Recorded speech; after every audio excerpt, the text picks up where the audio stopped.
नमस्कार, मी मयुरी आणि आपण पाहत आहात 7 स्टार न्यूज.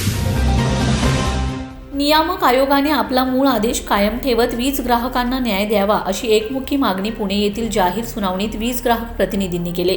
महावितरणच्या डिसेंबर 2024च्या बहुवार्षिक दरवाढ याचिकेवर वीज नियामक आयोगाने 28 मार्च 2025 रोजी वीज ग्राहकांना दिलासा देणारा आदेश दिला होता. मात्र महावितरणच्या फेरविचार याचिकेवर अवघ्या 4 दिवसातच 2 एप्रिल रोजी आयोगाने आपल्या मूळ आदेशाला स्थगिती दिली आणि त्यानंतर 25 जून रोजी वीज दरवाढ करणारा सुधारित आदेश पारित केलाय. या निर्णयाविरोधात वीज ग्राहक संघटनांनी उच्च न्यायालयात दाद मागितले. उच्च न्यायालय तसेच सर्वोच्च न्यायालयाने वीज ग्राहकांच्या बाजूने निकाल देत फेरविचार याचिकेवर जाहीर सुनावणी घेण्याचे आदेश दिलेत.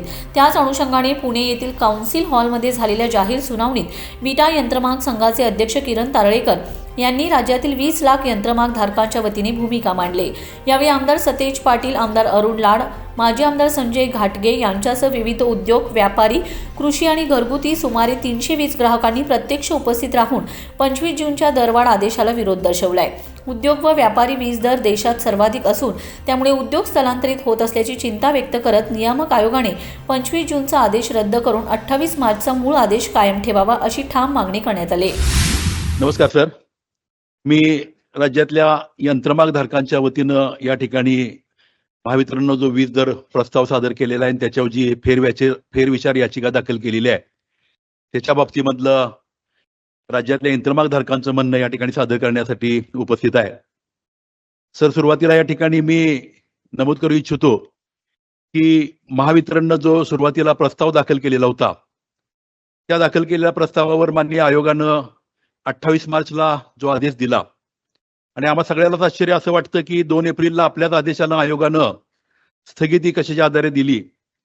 कारण कधी म्हणजे आजपर्यंतच्या इतिहासामध्ये एकदाच आपल्याला ग्राहकांना कुठेतरी दिलासा मिळेल का काय अशी शक्यता निर्माण झालेली होती त्या आदेशामध्ये. परंतु तो आम्हाला मिळालेला आनंद 4 दिवसामध्ये संपुष्टात आला आणि 2 एप्रिलला स्थगिती मिळाली. त्याच्यानंतर माननीय आयोगानं महावितरणची फेरविचार याचिका जी होती त्याच्यावर आमचं कुठलंच म्हणणं न ऐकून घेता 25 जूनला जो सुधारित आदेश दिला तो खरं तर साहेब या ठिकाणी आम्हाला असं वाटतं की महावितरणनं जो मूळ प्रस्ताव दाखल केलेला होता तो जसा तसा आयोगाने स्वीकारला काय असं वाटण्यासारखी परिस्थिती निर्माण झाली.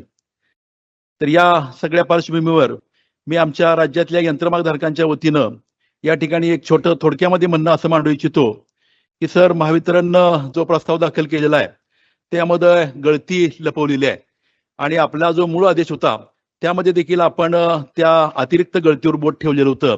जवळपास जी 8% अतिरिक्त गळती होती ती नाकारून आपण वीज ग्राहकांना दिलासा देण्याचा प्रयत्न केलेला होता.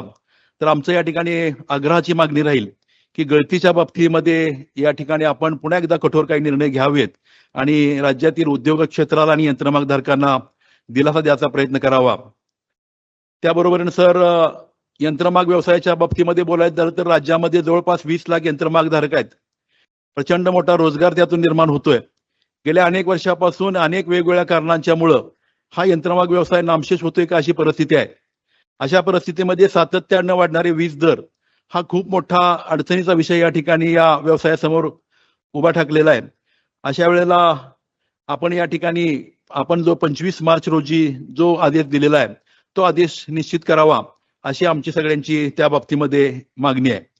साहेब, दुसरं एक मी आपल्या सगळ्यांचं लक्ष याकडे वेधू इच्छितो की प्रस्तावातील तांत्रिक विसंगती. महावितरणमध्ये वीज खरेदी महावितरण रिएक्टिव्ह पॉवरच्या बाबतीमध्ये अतिरिक्त पैसे जे वसूल केले जातात त्यामध्ये जोपर्यंत खरेदीचा आधार बदलत नाही तोपर्यंत ग्राहकांकडून अशी वसुली करणे हे अन्यायकारक होईल असं या ठिकाणी मला नमूद करायचं आहे. महावितरणच्या वितरहानीचे आणि खर्चाचे त्रयस्थ संस्थेला सर ऑडिट करावं अशी एक आमच्या सगळ्या यंत्रमाग धारकांच्या वतीनं मागणी आहे. आणि सर, मला असं पुन्हा एकदा सुचवायचं आहे की फेरविचार याचिकेद्वारे लादलेली दरवाढ या ठिकाणी आयोगानं रद्द करावी आणि आपला 25 मार्चचा जो आदेश आहे तो नक्की करून राज्यातील ग्राहकांना दिलासा द्यावा. धन्यवाद. रमेश जाधव, 7 स्टार न्यूज, विटा.